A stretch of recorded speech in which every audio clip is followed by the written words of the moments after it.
Cross cut lining ப்ளவுஸில் இது முன்பக்க பகுதி, மேலே உள்ளது மெயின் கிளாத்து, அடியில் உள்ளது லைனிங் கிளாத்து, ரெண்டுலையும் சேர்த்து ஸ்கேலப் நெக் கட் பண்ணியாச்சு. இப்போ இந்த நெக் டிசைனை ஒட்டி பார்ட்ரு பகுதி வரணும்னு சொன்னாங்க. இதுதான் சாரீ. இதே மாதிரி தான் ப்ளவுஸ் பீட் இருந்தது.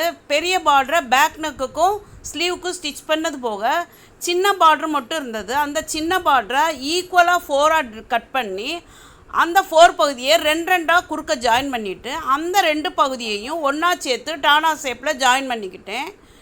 இப்போ இது மேலே, அதாவது இந்த பார்டரோட வெளிப்பக்கத்து மேலே லைனிங் கிளாத்தை வைக்கணும்.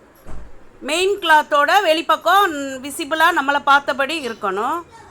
பார்ட்ரு பகுதி கரெக்டாக அந்த நெக்கில் ஃப்ரண்ட்டில் வந்து ஷோல்டருக்கு கீழே இருக்குமான்னு செக் பண்ணிவிட்டு பார்ட்ரு வேஸ்ட் ஆகாமல், அதாவது கட்டிங்கில் போயிடாமல் பின் பண்ணி வச்சுட்டு நம்ம கட் பண்ண அந்த நெக் பேட்டர்ன் மேலேயே 1/4 இன்ச்சு அளவுக்கு ஸ்டிச் பண்ணி எடுக்கணும்.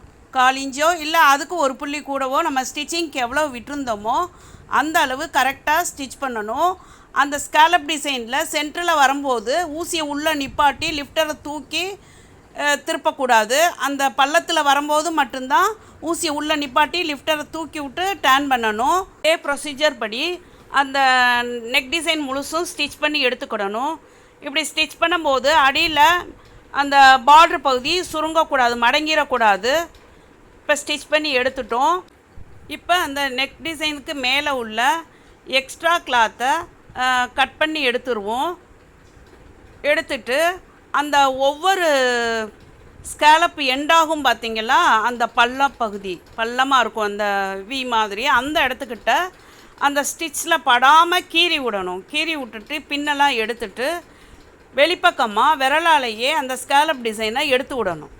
அதுக்கப்புறமா ஷார்ப்பான ஒரு பொருளை வச்சு ஸ்கேலப்போட எல்லா நுனி பகுதியையும் எடுத்து விட்டுட்டு அந்த பார்ட்ரு பகுதியில் தேவையான பகுதியை மட்டும் வச்சு மீதம் உள்ளதை கட் பண்ணி விடணும். ஒரு 1/4 இன்ச்சு அளவு ஸ்டிச்சிங் சேர்த்துக்கிடணும்.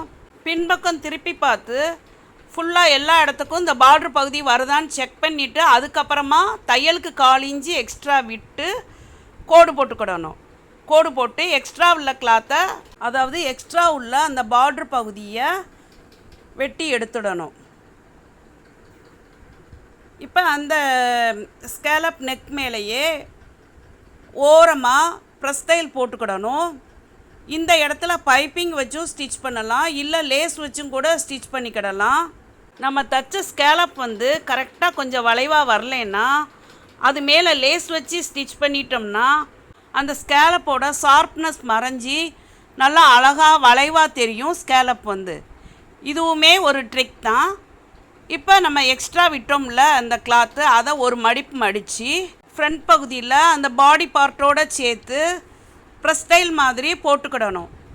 இந்த தையல் போடும்போது அடியில் அந்த முன்கழுத்து பகுதி சுருங்கக்கூடாது. ஃபஸ்ட்டே பின் பண்ணிக்கிடணும் குண்டூசியால். இல்லைன்னா பார்ட்ரு வந்து பொஷன்னு எலும்பின மாதிரி இருக்கும். இந்த தையலை மறைச்சி நம்ம இது மேலே லேஸ் வச்சும் ஸ்டிச் பண்ணிக்கிடலாம். இல்லை கான்ட்ராஸ்ட்டாக ஏதாவது சாரியில் வேறு கலர் இருந்தால் பைப்பிங் கொடுத்தும் ஸ்டிச் பண்ணிக்கிடலாம். இப்போ ஸ்டிச் பண்ணி முடிச்சிட்டோம். எக்ஸ்ட்ரா உள்ளதெல்லாம் அந்த பார்ட்ரு பகுதியை கட் பண்ணி விட்டுடணும். இதில் மேலே ஷோல்டருக்கு ஸ்டிச்சிங் இவ்வளோ போயிடும். சைடில் ஹூக் பட்டி ஜாயின் பண்ணுறதுக்கு அவ்வளோ துணி போயிடும். அது போக இதுதான் ஃபினிஷிங் லுக்கு.